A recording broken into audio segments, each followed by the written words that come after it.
Welcome, everybody. Welcome to Weaving, Belonging Across Generations, a book launch for Katie Sample's All Things Work Together for Good. This launch is sponsored and hosted by Weave out of the Aspen Institute. I am Marianne McGrail, a Circle Guide for Weave. This project aims to turn Americans into a nation of weavers, spreading connection and belonging. Weave connects, supports, and invests in local leaders stepping up to weave a new, inclusive social fabric where they live. We all consider Katie Sample, the author, and her assistant, my fellow weaver Kate Toll, to be exemplars of weaving. Katie has lived the Weave principles and embodied the concept of community building as a civic leader, activist, writer, educator, wife, daughter, mother, grandmother, and great-grandmother her entire life. Her memoir reflects and takes readers through a remarkable journey, the journey of her life during a turbulent and in some ways freeing period of U.S. history. Our format is a conversation between Lucretia Berry and Elder Katie Sample. Dr. Lucretia Carter Berry is the founder of Brownicity and a leading voice in racial healing and education, equipping individuals and communities to engage in honest, transformative conversations about race. Kate Toll, who assisted Elder Katie Sample on the book, is a Weave facilitator, author, and community weaver. She considers Katie Sample to be one of her greatest mentors and dearest friends. For years, they have stood together to advocate for education that liberates the gifts of all children.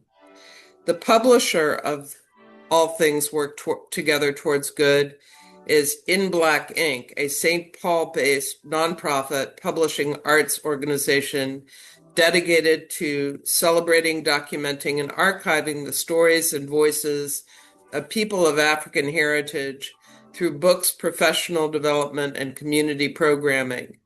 Founded in 2018, it works to expand equity and representation in Minnesota's literary and publishing landscape.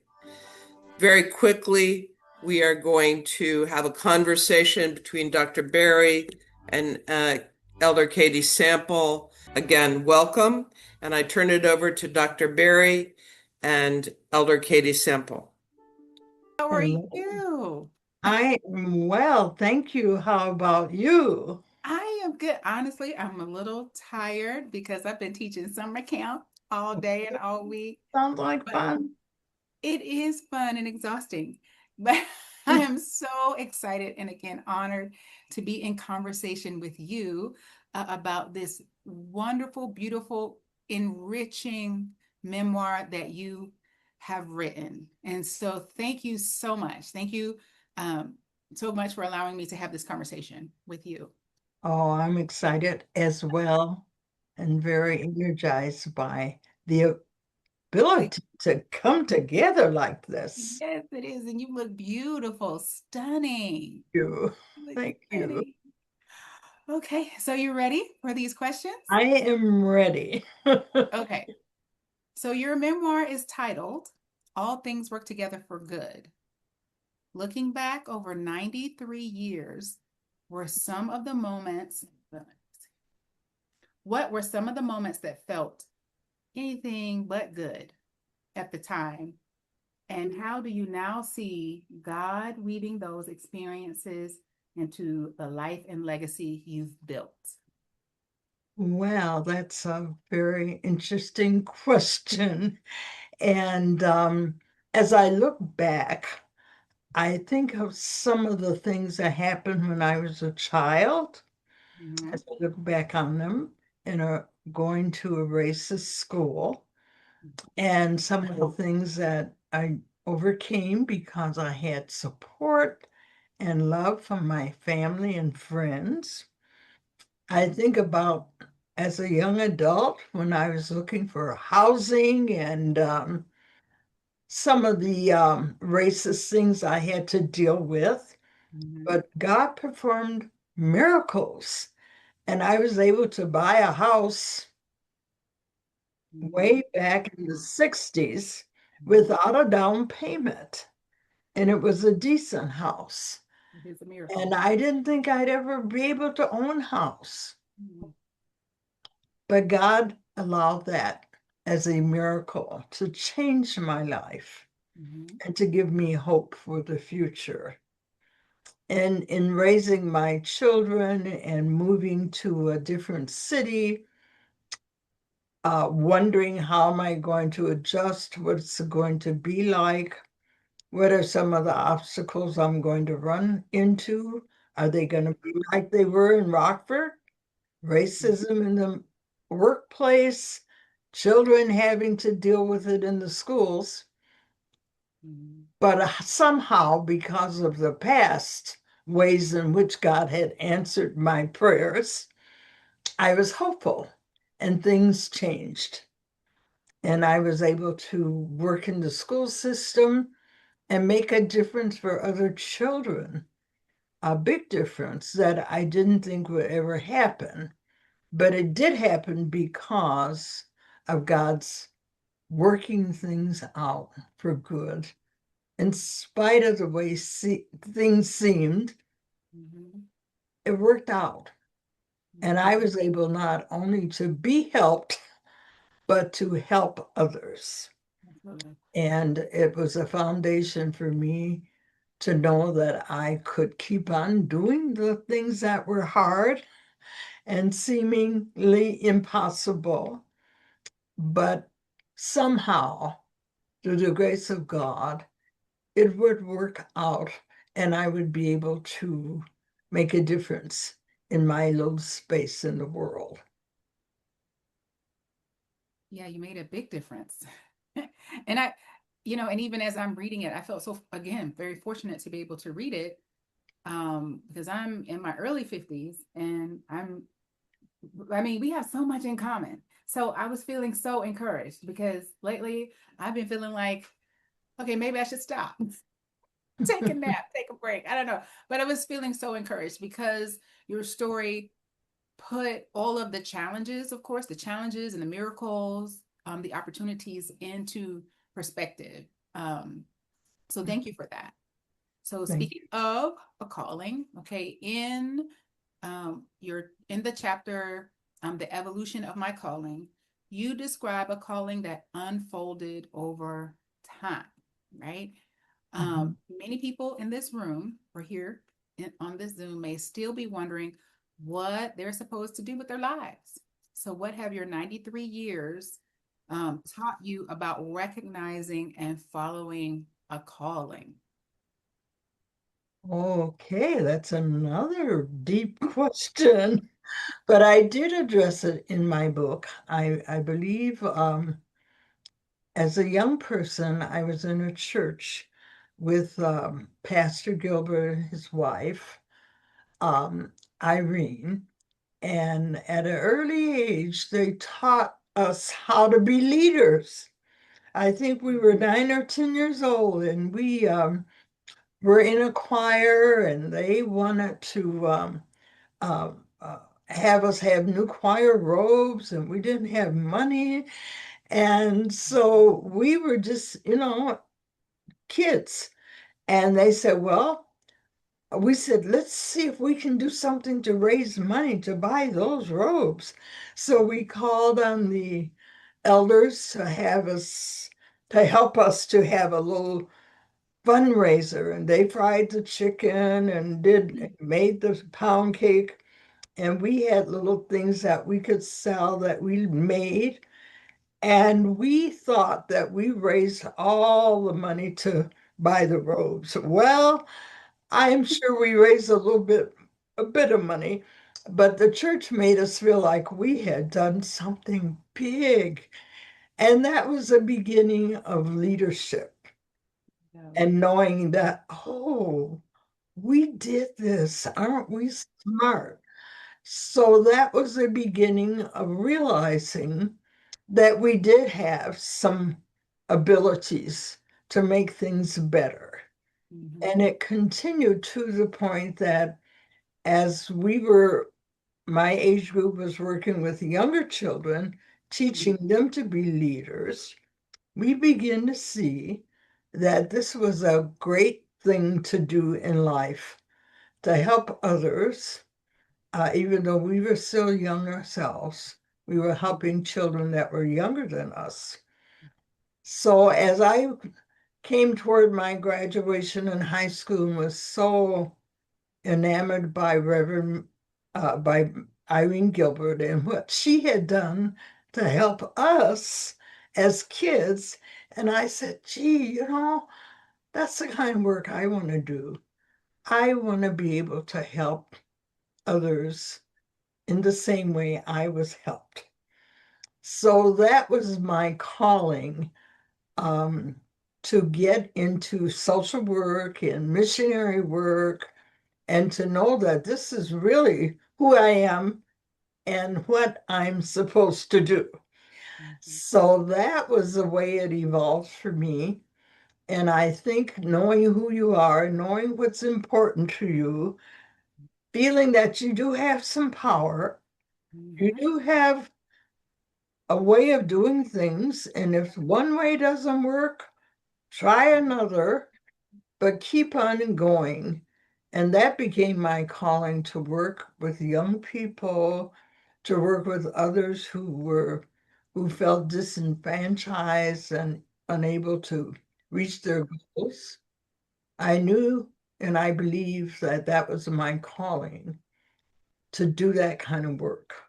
And that's what I've been doing. That was my calling. Yeah, and for me, what stood out was that you said adults were willing to, or felt that it was very important that the children, so when you were a child, the children understand that they have power, and then they have something to contribute to the world. Um, and then of course, then that seed was planted and then reciprocated, because then you were turned around and then did the same thing for kids younger than you, which is such an essential element to community building. When our children know that essentially they do have autonomy, they have power, and they and what they offer is so necessary to the community and to the world. And even if, like you said, even if it felt small, it's still the practice of that and the exercise of that. And I love how the adults cultivated that, right? So then that just became a norm for you. That's so beautiful. So applause to those adults. Oh, thank you. It's Okay, so are you ready? real. Are you ready for the next question? Sure. Okay, this is a legacy question. Now, Okay. as I read the chapters, I noticed the journey from like my beginnings or your beginnings to raising out of hatred. Hmm. If your grandchildren and great grandchildren and all of us gathered here tonight could carry just one lesson from your life into the future, what would you most want us to remember? Okay.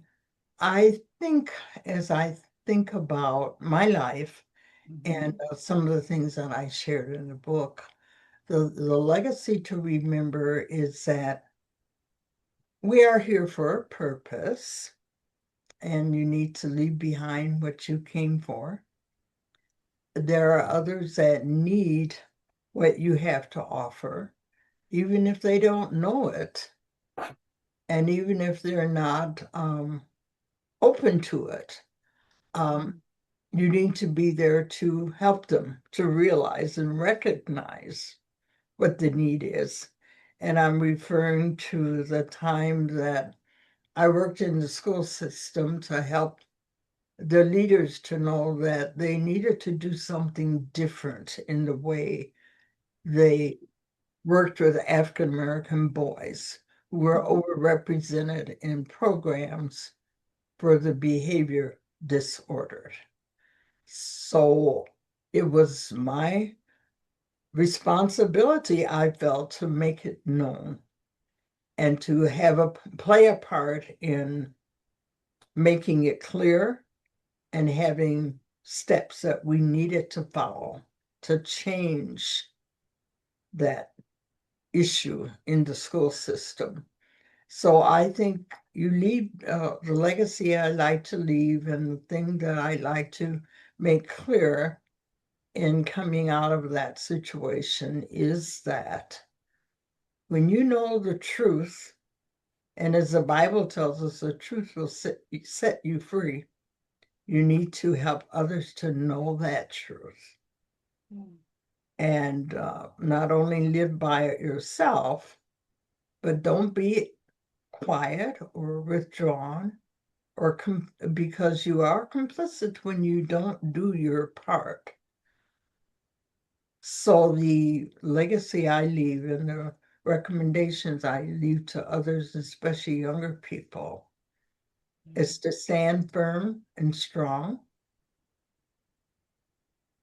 Know that you have the power to make the message clear to others, even if they don't listen at right away, that it is your responsibility to make it clear and to do your part.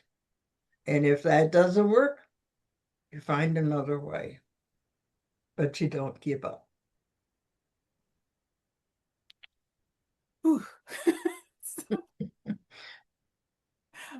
Okay, thank you. Yeah, I think right now I'm just really tired and sometimes I want to give up.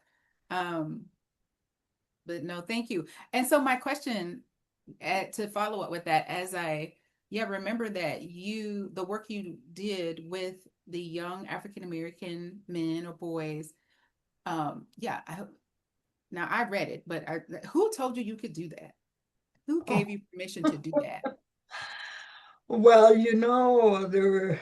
there's two answers to that. I have a friend, he's one of the outstanding leaders in our community. His name is Mahmoud Al-Kati.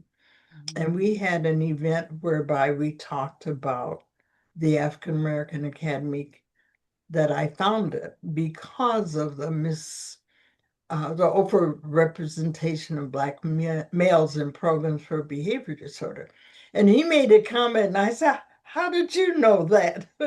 The comment he made was, Katie knew that she was supposed to do that. God told her she was supposed to do it. And I said, oh my gosh, how did he know that? And then the other thing, one of the famous historians of our time is Dr. Henry Clark. And I heard him say, two things that made me know for sure I was supposed to do it. And I had to do it. One of them was that the oppressor will not give you power. Education is power. If you see something that needs to be done, you don't wait for somebody else, you do it yourself.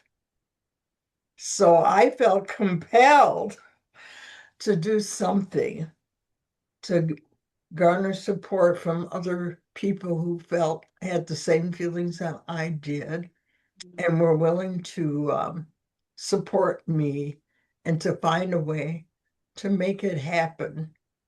And as God would have it, because all things work together for good, it happened. And that organization continued for 20 years, making a difference in the lives of African American children and their families, and also educators in the Minneapolis public school system.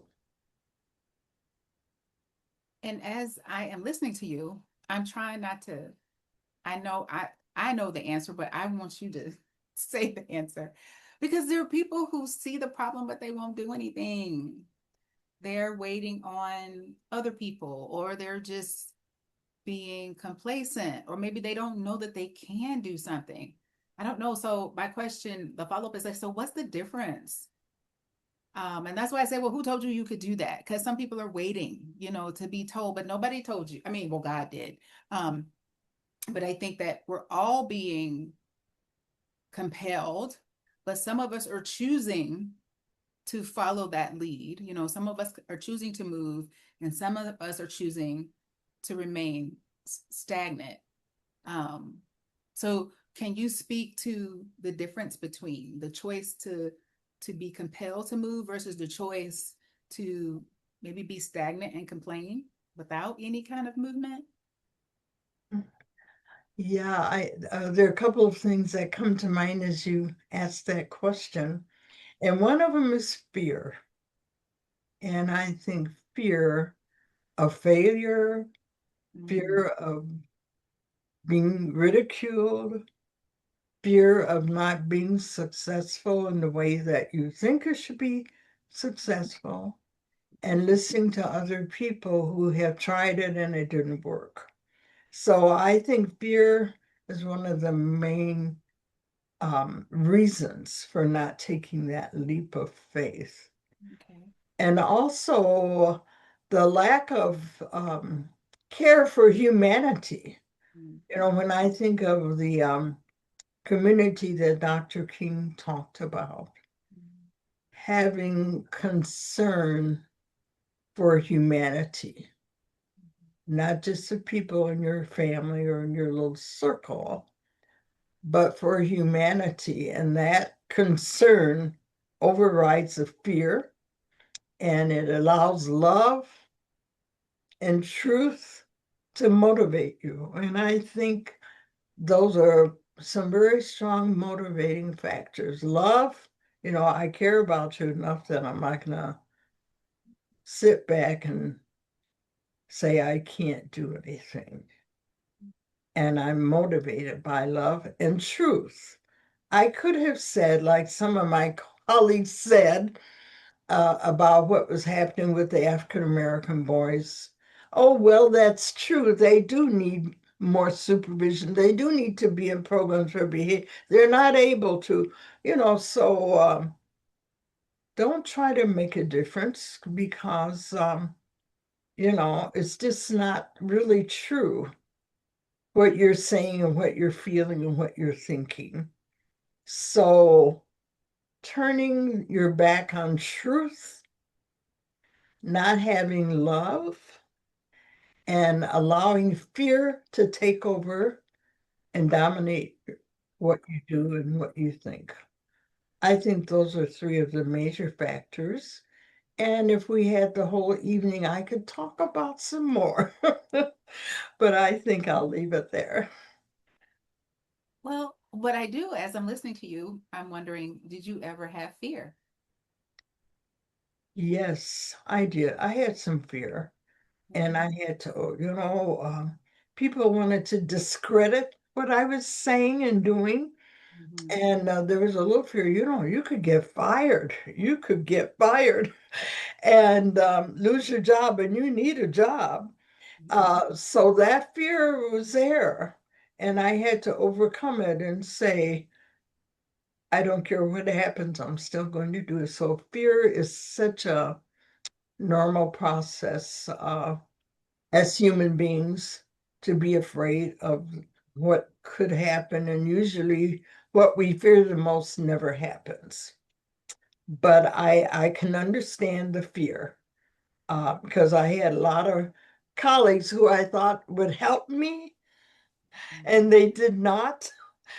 And that was because of fear and, you know, losing something or not coming across in the way you really intend to, or just failing.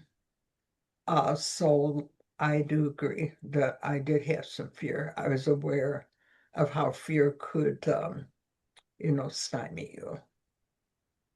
Okay. Well, speaking of, you could lose your job. What is, let's see, get this question here. What did it cost you to live out your conviction? Okay, so like what did I lose or what drawbacks did it bring in my life? Um, it caused me a great use of my time. And in Mhm. some times maybe I neglected my own family Okay. and wasn't always there for them in the way I should have been, having that guilt, oh, you should have been there for your family, first, and always put them first, and maybe, they would be better off. So that feeling that, you have to reconcile, that you have to share your time with family and your spouse. Mhm. And fortunately, I have people in my family, my children and my spouse who gave me some grace and they knew what I was facing and they helped me um, through that. But as far as losing anything else that was of value, I regret.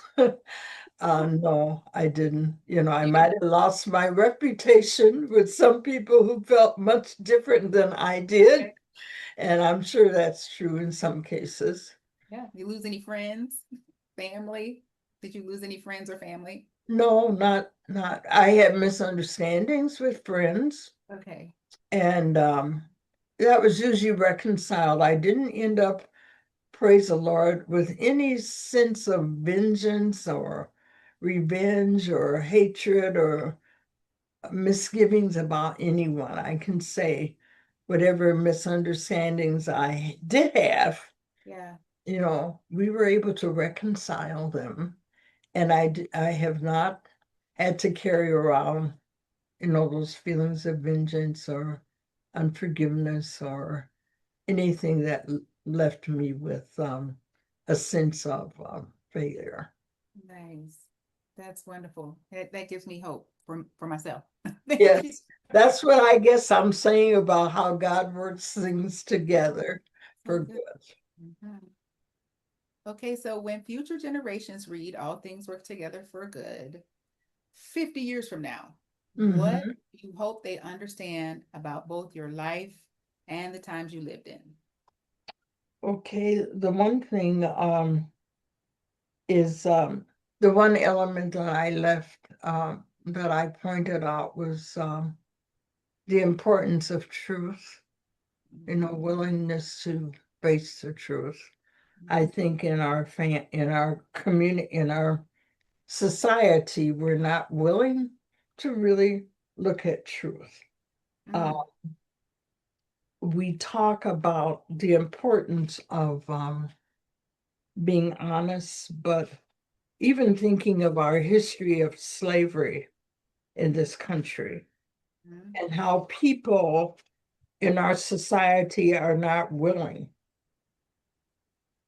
Mhm. On page 34 of my book, I say it is tragic that we do not share the knowledge of truth about slavery, a history that applies to us all. There's so much to learn and such a need to make changes to move forward instead of regressing and to repeat the same harms that brought us to today. Mhm. The Bible says whatever is has already been, and what will be has been before, and God will call the past to account. Mhm. So we need to tell the truth and live the truth and not hide and lie about what is real and what is true. So that's one of the main things. And then also the importance of love. I was just aware that if we were able to have most of our organizations, even our churches, based on love, what a difference it would be. Absolutely. When you think of our corporations, our school systems, Mhm. even our churches, if they were truly founded on the basis of love, Mhm. what a difference it would be. How different would we teach people, children? I have chosen to talk about the spirit of mercy, grace, and love as God the Father, a source of wholeness. And in our corporations and our organizations, we don't want to talk about God, we don't want to talk about love. But the real truth is, unless we have a love for humanity in all of our organizations and in our society and in our government, we will continue to face the kind of things we're facing now, division and lies and disregard for people who aren't rich, those kind of things. So that's the way I feel. Yeah. And what I feel are the important elements of what we do. Yeah, I feel like um your book should be a podcast so that you can speak this message out. Like needs to be the sound waves going through the stratosphere. We need this, yeah.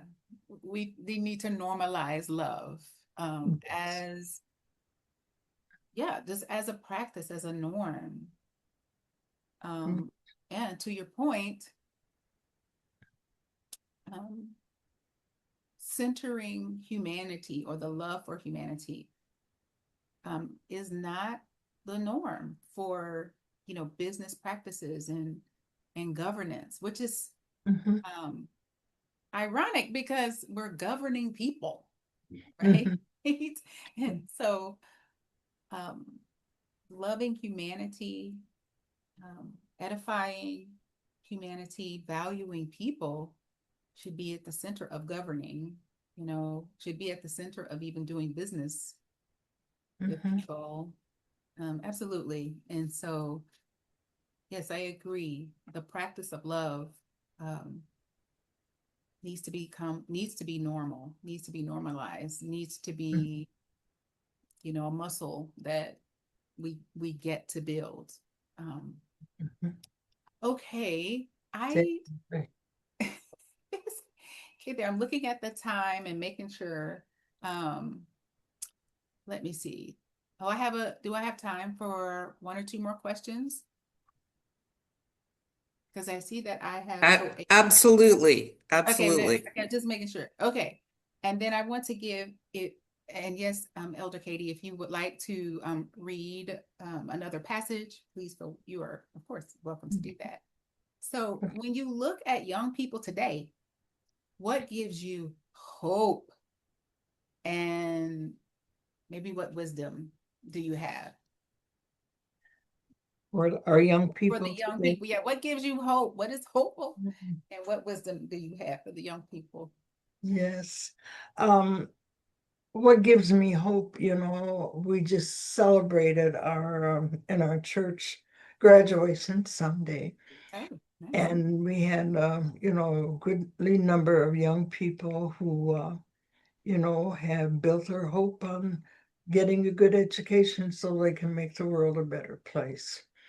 And I think with the youth today, the examples that they're seeing in the world are not necessarily encouraging them to make the best of their life, to care about other people, and to do what they can to make the world a better place. But I still have hope because there are a goodly number that I know, and organizations, youth organizations. I had a youth leadership team a couple of years ago, and they were sixth graders through college age. And the thing that they came away with was they want spaces outside of the public institutions where they can come together with elders and Right. listen and learn about their history and their culture, and to be able to spread that news to their younger siblings. And I was so impressed by that. And I feel guilty that I'm not doing what I need to do to make that happen. But that gives me hope that there are many young people, and when we pointed out to them some of the issues that we're looking at, they could relate to them Right. and make plans to do something different than what they're doing, and how they could be examples for their peers. So that gives me hope. Mhm. But the advice I have to young people today, from the I believe we need to start at an earlier age. Don't wait till they're in high school. But I've got great grandchildren that are 4, 2, and 1 almost. And even as they're getting a little older, to start helping them to understand respect for other people, helping them to know who they are, that they were made in God's image, and God has certain expectations of them in the way they treat others, and helping them to know that if they listen and share what's on their heart, because they are very brilliant. Asa Hilliard says our children are genius. So helping them to reach their genius potential Mhm. by encouraging them, giving them opportunities to help one another, and following through on their desire to listen to elders, knowing that nobody knows everything. We're all growing, but we can learn from all age levels together, and having the spirit of love, respect, compassion for others. And we can do that as young people. During the 60s, I saw a lot of young people working side by side. John Lewis was 15 years old when he started working in the civil rights movement. So we know that our young people are capable, and we need to give them more opportunities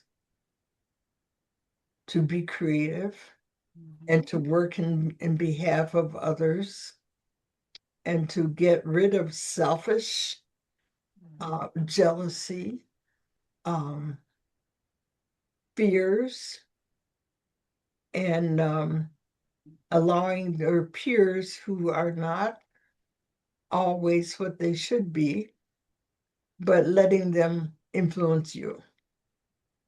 So those are some of the things I see our young people need to do, and I know they're capable, more than capable, and we need to give them the privilege and the opportunity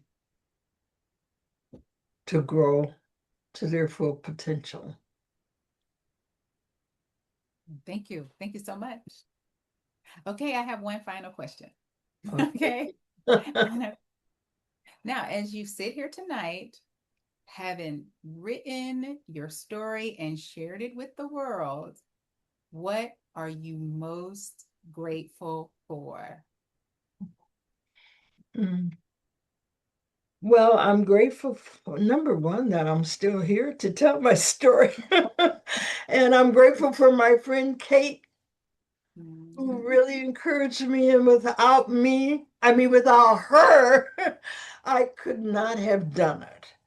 So having friends that will listen and encourage and give of their precious time is so helpful. And I know that I could not have done, and I don't know anyone else that would spend that much time with me. So I'm grateful for friends and the way God puts us together to do things in His behalf. And He has given me so many friends and so many people that have been encouraging and have been helpful and willing to sacrifice their time and their reputation, spending that time with Katie Sample, that could ruin your reputation. So I guess God's work in connecting us as friends Mm, and how it makes a difference. And money can't buy that. mhm. You know, they say Elon Musk is the richest man in the world. And every time I hear that, I say, no, he's not. He's not as rich as me because I know he doesn't have the kind of friends that I have. He's only got money. And I can take that love of my friends to heaven with me. He can't take that money with him. Mm. So, I guess that really says what I'm most, the friendship of God and how He has put it in my heart and allowed me to have friends. That's so beautiful, sir. So beautiful in the chat that I see popping up. Lots of amens, and a lot of gratitude for your friendship with Kate. And so, yes, thank you, Kate. I'm nearby here. Here we are. There you are. Thanks. Thank you so much, Lucretia. That was a wonderful, Mhm. and I think we've got some questions. Maybe I'll get us started with one. So your title of your chapter 5, The Evolution of My Calling, is so fascinating to me because you make it clear that you didn't know at first what your calling was. You had to discover it. And I'm wondering if you could talk a little bit about that journey of discovery. Yes. You know, back in the day, when I was in school, there was a lot of discouragement in the public school system. And so we didn't get that kind of encouragement in school about, I was told by counselors, oh, you're going to take that class? That's kind of hard. Do you think you can do that? And discouraging. So I got my encouragement from my family, my church members, my friends, and I knew that I could count on God.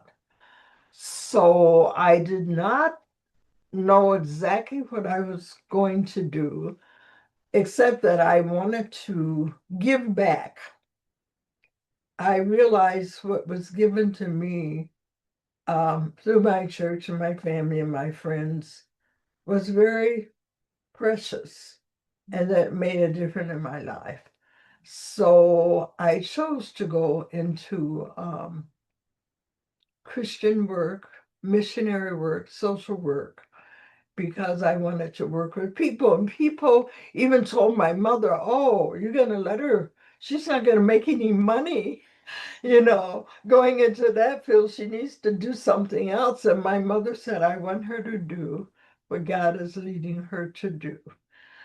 But so it was by the time I was ready for college that I realized I wanted to give back and that my career would go in that direction, rather than try to find out how I could become rich and have a beautiful house and Teslas and all that.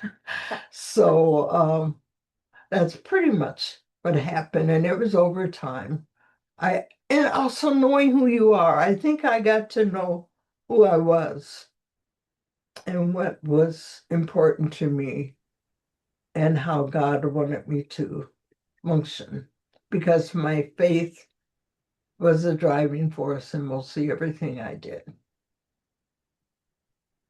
That's wonderful. I also wanted to follow up on Lucretia's question or not question, but her acknowledging the collaborative part of your collaboration or your work with Kate, your good friend sitting right there. Do you want to talk at all about how that worked? How did that work? Well, it was amazing miracle. Kate and I have been friends for how many years? We don't even know. Right. And 23, I think. at 23. least Mhm. or more. And she came through me. I got to know her through another friend, and it was kind of a sequence of events that we came together.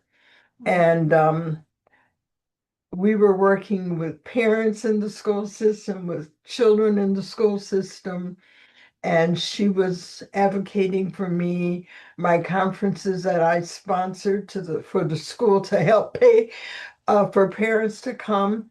So we got to know each other and knew that we were on the same wavelength. We were sisters by another mother. And so my husband died in 2018, and she knew George, and she would ask me questions about him. And we would start talking, and then she'd say, have you thought of writing this down for your children? And I had thought at some point I'd like to do a memoir, but I just thought, oh, I could never do it. It's a lot of work. And so she encouraged me by coming over, and then we started doing it on Zoom. And she encouraged me to do it. And she was so faithful and coming to me and encouraging me and spending at least 2 hours at a time. I didn't know anybody else that wanted to spend that much time with me and that would do that. So she would ask me questions, and I myself was amazed at how they did allow me to go back and refresh my mind and my memory. And then she would, massage and come back and say, "Is this what you said?" And then she spent more time than I did because she would double check on everything we talked about. And she was such a good listener. She didn't try to reframe what I was thinking or try to make me see it from her viewpoint, but she helped me to articulate what I was feeling. And so we worked for over 3 years, and I can't believe that it actually happened. And then Raquette from In Black Ink, the publishing company, came and said she wanted to publish the book because it was in line with how with her company, and she made that happen. And we can't believe it's still a miracle. We're still pinching ourselves that it actually has happened. And for you to want to hear our story and to share it internationally is such encouragement. And another miracle. I just can't believe that many people want to hear it. But I'm so thankful to Kate and for Weave and for In Black Ink and the support I've gotten. Well, thank you, Katie. I just want to say, as we were surfacing these gems from Katie's experience, I just kept thinking, it is not fair for me to just hear this on my own. It's got to get to her children and grandchildren, but then and we have Julie Landsman with us. Educator Julie Landsman is in the house, and Julie read an early version and also affirmed us and said this really has to get out to more educators. This is quite a story. So we are amazed because we did this. We just kept talking and talking, Yes. and I said, "Do you mind if I bring my computer because I feel like we have to." Take some notes, and then yes, kudos to Weave and my friends at Weave Elder Katie has taught me all of my best practices have come from her. And some of you in the crowd too, but I've just taken what Katie's taught me to apply to Weave, right? Mhm. And also you mentioned Elder Mahmoud El-Kati Mhm. was one of my teachers who mentored Georgina, who Mhm. introduced us. Mhm. Yeah, that's and we've got Ms. Julian Jackson in the house. We've got, people from our community who mean so much to us, Mhm. right? So much to us. Mhm. and who are doing things for youth. Katie and I started out reaching the parents, but then we started to do programming for students. We would bring students from the inner city out to the suburbs to reenact the Little Rock Nine, right? And Katie helped me with the process, and it was really, I don't know if you want to say anything about that, but that alone was remarkable, wasn't it? These activities. Just to see what youth can handle and how we can help them to understand the history of this country by using various methods. And Kate was working with START, which is a youth organization, and I was working with AAAL, also a youth organization. So God made all things work together for good. I don't know if you are able to see the chat, but we do have a comment from one parent in the chat who praises you for having partnered her child with mint condition, is it?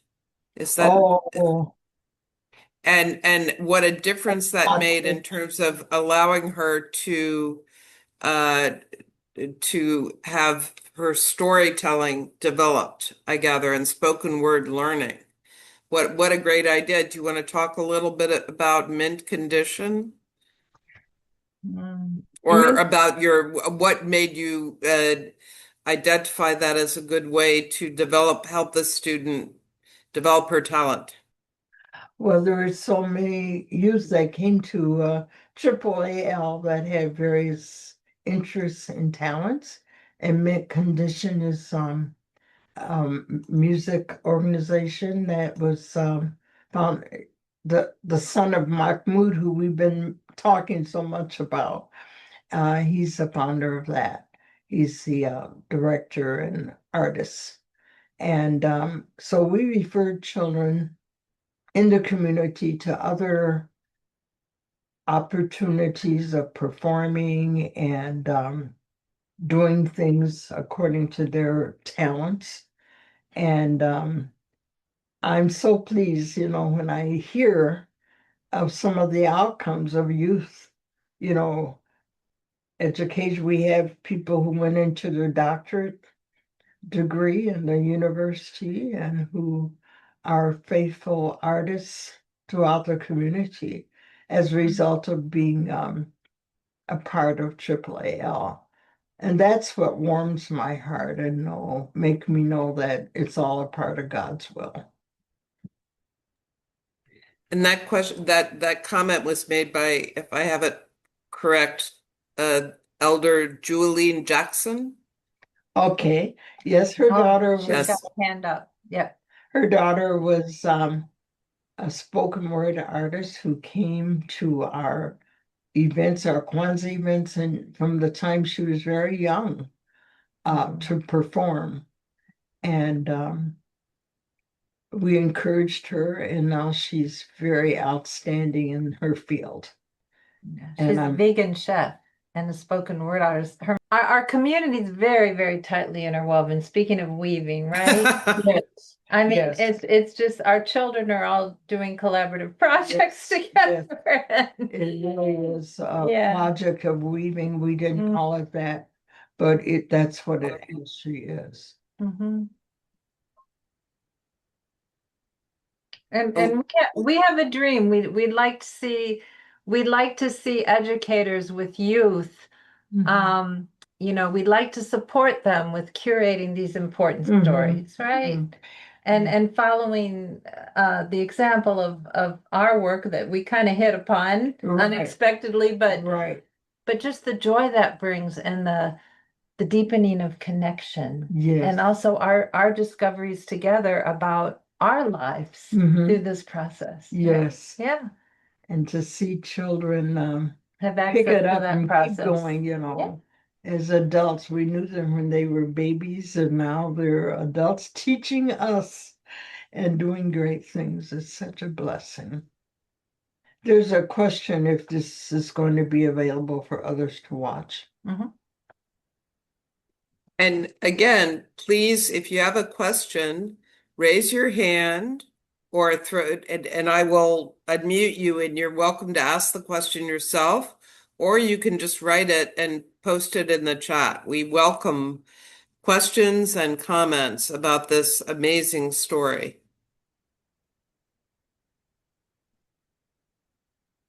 I have many questions, so I could keep going. Well, But I I don't want to monopolize. I don't want to monopolize the conversation, but I'll throw another question at you. okay. When you were, say, in your 20s, could you have imagined the world in which you live now? No. When I was in my 20s, we were dealing with civil rights movement, and I got married when I was 25 and lived in Illinois near Chicago. Um, I was around when Dr. Martin Luther King was killed, and that was the same year I moved to Minneapolis. And things were, not in good place at that time. Being a part of the civil rights movement was very traumatic. You never knew what news you were going to hear when you turned on the TV or what you're going to see. And now it seems like the continuation of that trauma, is unfolding and continuing and undoing some of the accomplishments that we had made in civil rights. So it is very difficult to see this. And I thought by now the strides that we had made would continue, to grow and develop and unfold so that my great grandchildren would see something different from what my grandchildren are seeing. So it is, only by the grace of God that things are going to get better and change. And I think only through our trust in Him will it happen, because we sure aren't doing a good job on our own. That's right. Lucretia, did you want to connect or did you want to say anything about? Oh, we do have another question from Lori Gleason, and then I have a question again for Lucretia. So Lori Gleason asks, did it seem to you at that time that maybe we would not recover as a society from those events, the events that happened in your 20s, the killing of Dr. Martin Luther King, for example? How did you keep the faith at that time for the future? That's a big question there. It was quite devastating at that time. I was in my 20s, and what I saw and felt, that we were just falling apart. Every day was bad news. First Dr. King, then Kennedy, and the riots that were forming. I came to Minneapolis, and there were riots going on when I arrived in the 60s, and they were burning up, the streets. And so I thought it was pretty bad, and things got better, as we passed the laws and thought that things were going to improve. But in the midst of it all, you saw there were some things that just weren't changing, like the school systems weren't getting better. Black children were still, at the bottom of the rung.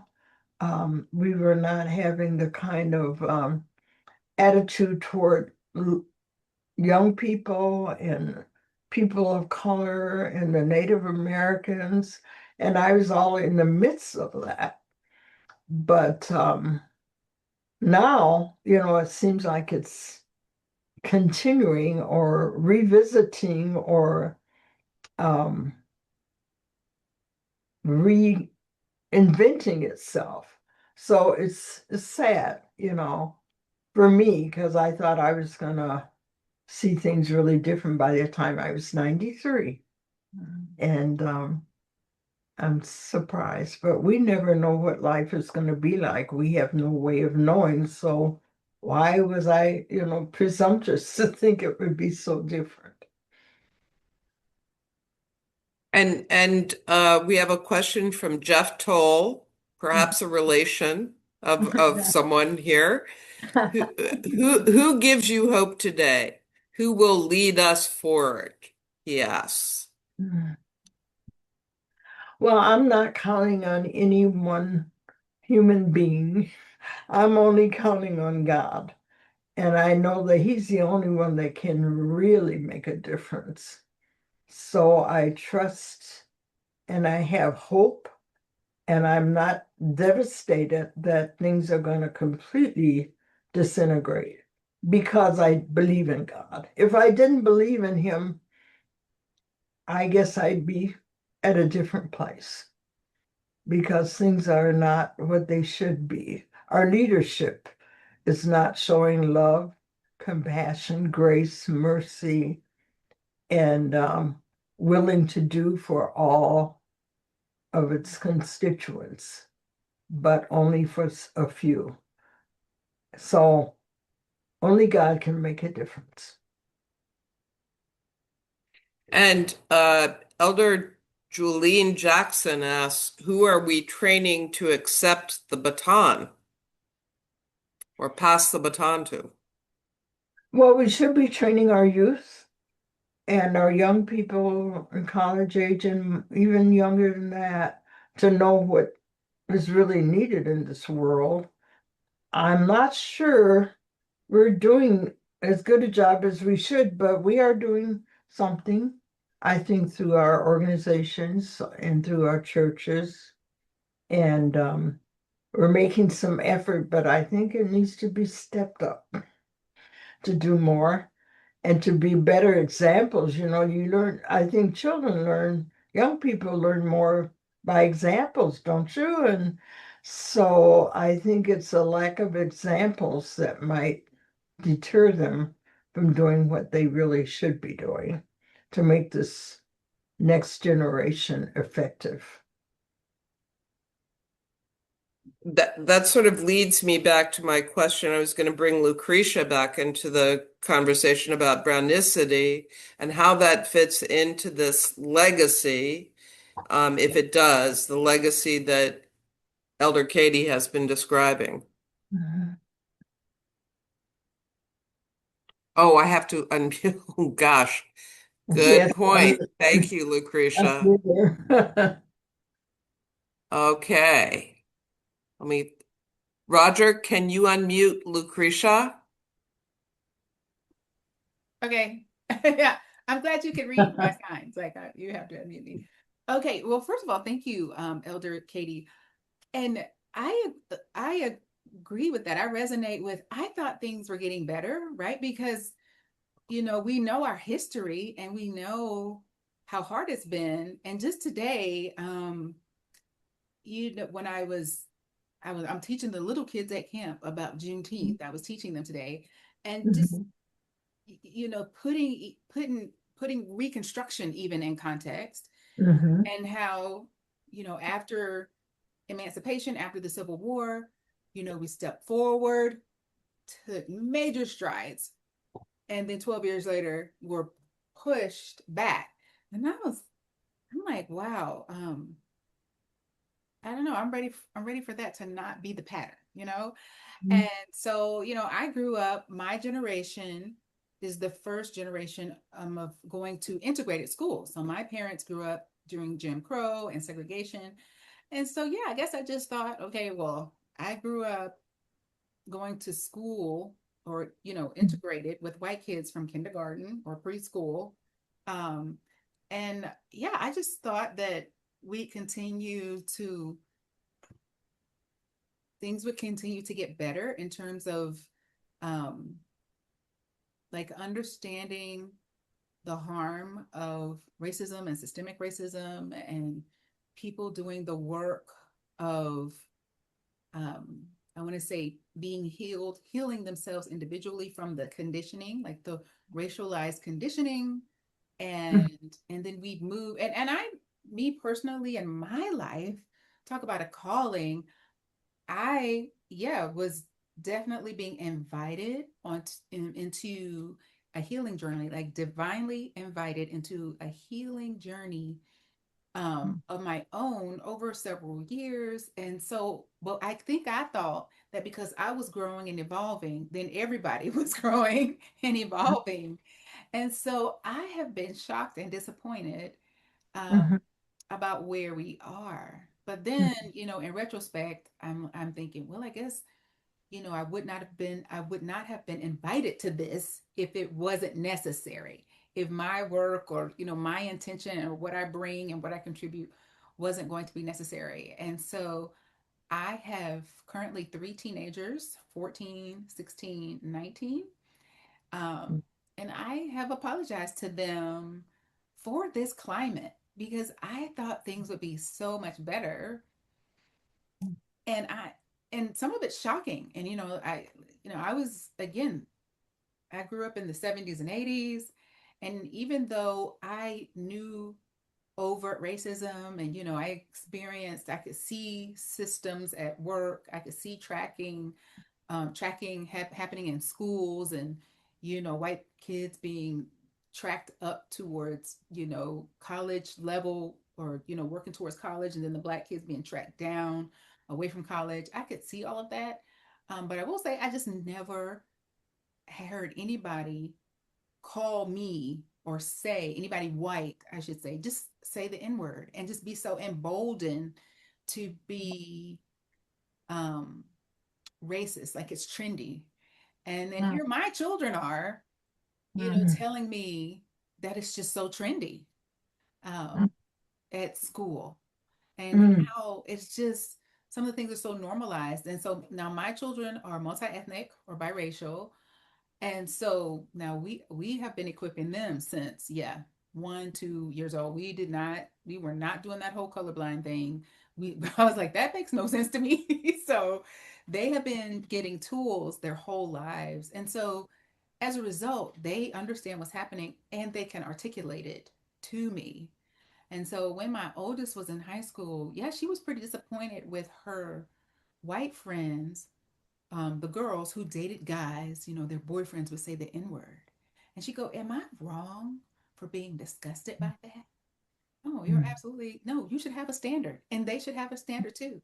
And tell me who they are, because I'm going to tell their mothers. No, I'm just kidding. So I'm just saying. And so I have apologized. I am just so disappointed that they are experiencing this in, you know, 2026, 2025, and even, you know, experiencing, you know, trauma that I didn't even experience in the 70s and 80s as the first generation being integrated. So I will say that. So as a result of all of that, back to the main question of equipping our children intentionally and giving them a framework and language and understanding of, you know, race as a construct, and helping them understand the essence of who they are, and understanding various social identities and how people living and moving in a racialized lens, how they will see them, but how we have to see ourselves.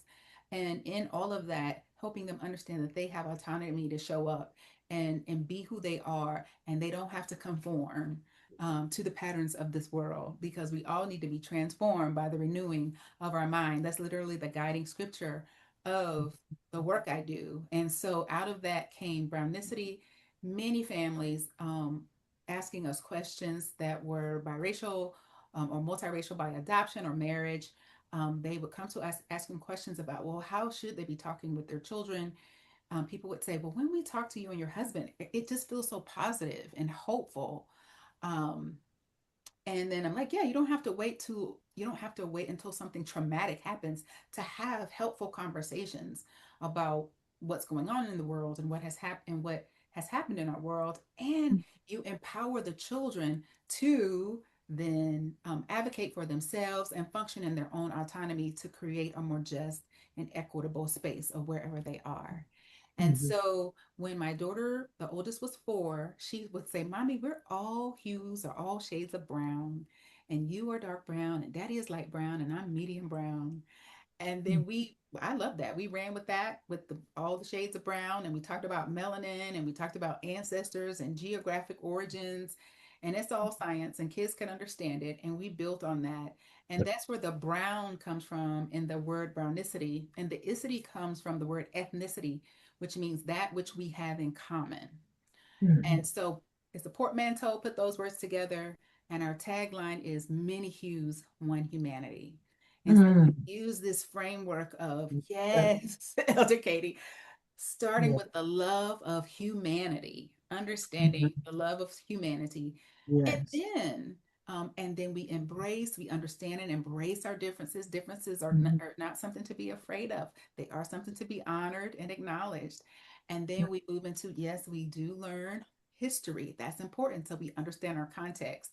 And then with all of that, we are equipped to shape a more just world. And so that's Brownicity. It's That part of an educator and a mom, and I create courses and workshops or play shops is what I call them, a summer camp, um, just to give people tools for transformation. Okay, I'll stop talking. that is wonderful, Lucretia. Thank you so much for. We do have a few more questions, and I wanted to leave time to invite Elder Katie, if she wishes, to choose a passage from her book that she might like to read. But there are a couple more questions that we've had, so I'll just pose them for you. And thank you again, Lucretia. That was a great explanation. Thank you so much. So the question is from Reconcia Sar from In Black Ink, the publisher of your book. How have your children and grandchildren received the book? Are there stories they did not know? Okay, that's a great question. I've been getting comments from some of them as they have read them, and they're surprised at some of the things. I'm trying to think of the latest one that I got from them. They were surprised that what was it? I can't remember. But basically, we're gonna all be together on the 4th of July weekend, and we're gonna have a book discussion. So they will get a chance to ask questions. So I'm encouraging them to make sure they get it read so we can have a good discussion on, actually, it's going to be the 5th of July. They're all going to be in town and the book is going to be discussed at that time. But basically, I think from what I'm hearing from them, they didn't know what I was doing back when I was 20 years old in the civil rights movement. They just thought that was happening 100 years ago. And how would I be a part of it? So they're learning a lot about the historical facts of their grandmother,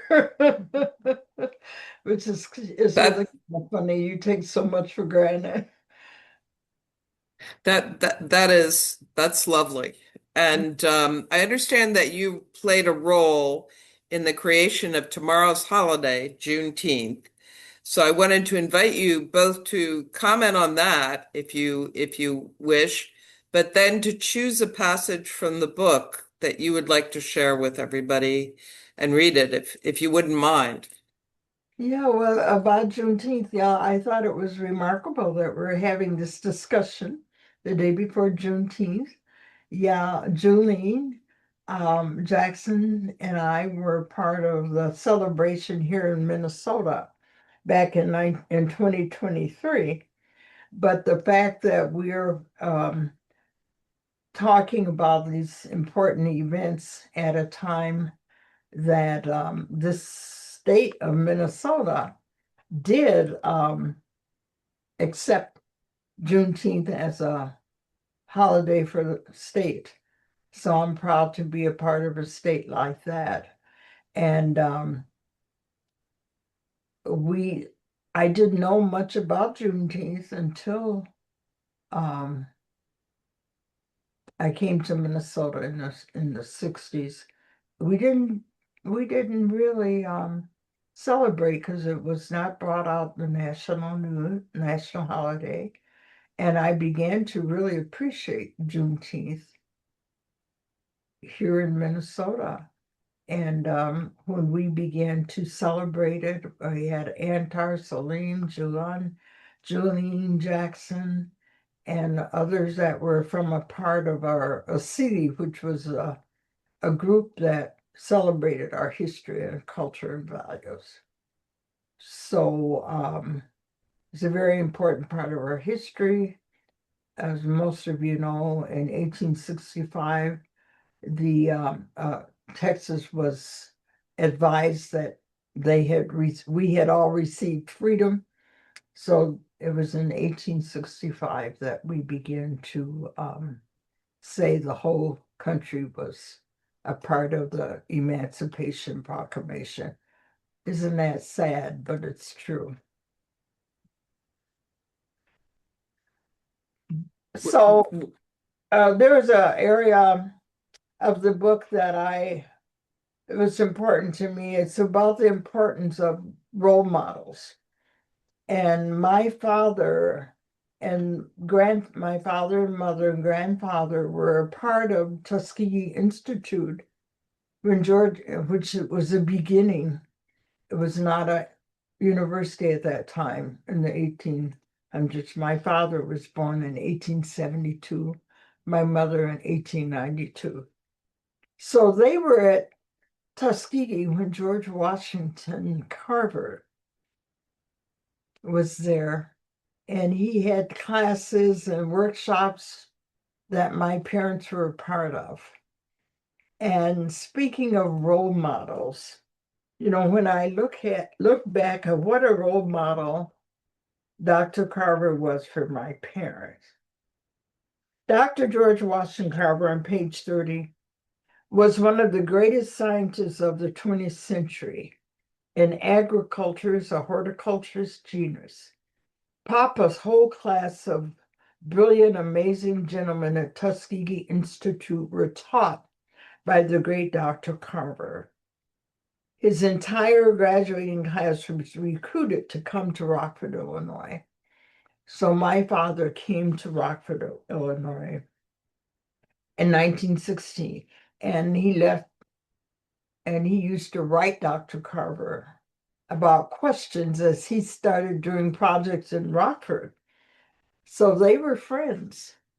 And I don't think my sisters or anybody knew how famous he was going to be, so they didn't keep any of his letters. But Dr. Carver was not about what he could get or how big of a house he could have, but rather what kind of difference he could make in the world.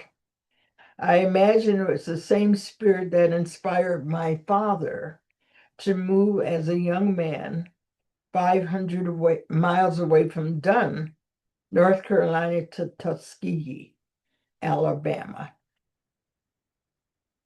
Dr. Carver was committed to humanity, devoting his whole life to mitigating the devastation of racism and all the things in the environment that threaten people's ability to make a living. He also had a depth of spiritual understanding. He taught Sunday school. He was an accomplished pianist and a painter. He had high expectations for people to live with integrity. Dr. Carver would not talk about learning direct. Dr. Carver would talk about learning directly from God, that God, not books, gave him the answers, even though he was a PhD. Role models. He was my father's role model, and I saw in my father the things that I read about in George Washington Carver, the way he looked at doing things in the community for humanity, how he was led by God, and his practices were based on faith and humanity and making a difference for everyone. So he was their role model. And even though I didn't know him, I could see how everything that he believed in, I saw activated in my father's way of looking. And they even would quote many of his statements about the importance of Dr. Carver said, how far you go in life depends on your being tender with the young, compassionate with the aged, and sympathetic with the striving, and tolerant of the weak and strong, because someday in your life, you will have been all three. Mm. And he has so many wise sayings that I could see played out in my father's life. So when we think of our children, think of the importance of role models. I know that's what made a difference for me. My pastor, Reverend E.H.E. Gilbert, and his wife, Irene Gilbert, were my role models, along with my parents and their role models, which I saw play out in their lives. So the children in our schools need role models. Our churches, our communities, and we all have to be role models for them, because they practice what they see. And I love Lucretia's example of her programs. And I have biracial children, and among my great-grandchildren, I'm going to get some ideas from you that I can share with them, because it's important to help our children to understand at an early age what life is all about and how they can be a part of history to make difference for the future of their children. So I just wanted to read that particular passage about the importance of role models and how George Washington Carver was a role model for my parents. And I don't think they knew how important he was, No. or knew that What did I he do? would make a difference in their lives. And it affected my life as well. That's just a wonderful passage. There's so many wonderful passages of the book. It's just been such a pleasure to hear everybody.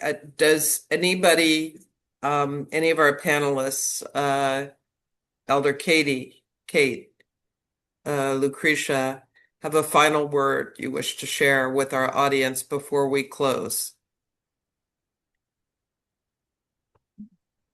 We will yes, Elder Katie. Okay, I have one. Let's see if I can. 252. I want to read. I just want to thank the team, my dear friends Roger and Marianne McGrail and Dr. Lucretia. We work together on the education group through Weave, which deserves its own plug. It's led by Roger. I'm so appreciative of all the work you do and for lifting up Katie with me. Thank you. And I have to say ditto. I thank you for allowing me to be a part of this. It's just amazing that you're interested, and I appreciate it so much, and it encourages me beyond measure. I just wanted to read a few of the items that I have here as I wrap up my legacy for you. I have some expectations and requests. Please believe that oppression does not have the last say. Hope emerges from our deep inner resilience, a sense of shared humanity, a spiritual connection that transcends our suffering. Watch for how the presence of God and the example of Jesus inspires you and helps you commit to acts of compassion, solidarity, courage, and sacrifice for the sake of justice. Access the vision and resilience of your ancestors and community support to develop your strength, and know that you are born of great dignity and have the capacity to turn the tide. Believe in your own legacy and the gifts you have been called to actualize. They will be the foundation of the good that will emerge from believing in God's ultimate plan. And the last one is have the determination and courage to resist the challenges and forces that work against you, while also not minimizing the importance of this moment. But keep going for the sake of our people, having hope that we will get to the promised land. And that's not only for the young people and my grandchildren, but for all of us. Yes. Thank you. Thank you again for your encouragement. Thank you so much. That was a wonderful conversation. We are so grateful to you and so privileged to be here. Thanks to our audience. Our deep thanks to Dr. Lucretia Berry, Kate Toll, and Elder Katie, who produced this wonderful, wonderful book. Thank you so much. Thank you. Thank you.